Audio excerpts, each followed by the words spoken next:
With driver profiles, you can set and save driver preferences for each driver on your account.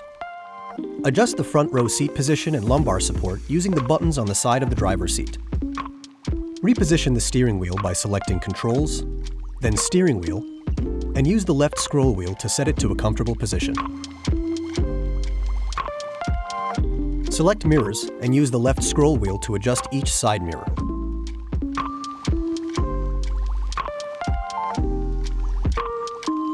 Once you're comfortable, save your driver profile. Enable Easy Entry by tapping your profile, then Driver Profile Settings and toggling On.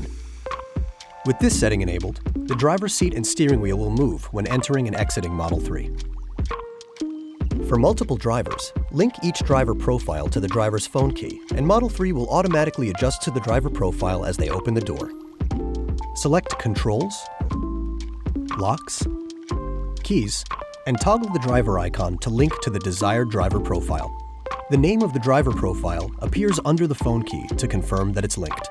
If you change the position of the driver's seat, steering wheel, or side mirrors after you've saved or chosen a driver profile, you can save the new position or restore the previously saved position using the touchscreen.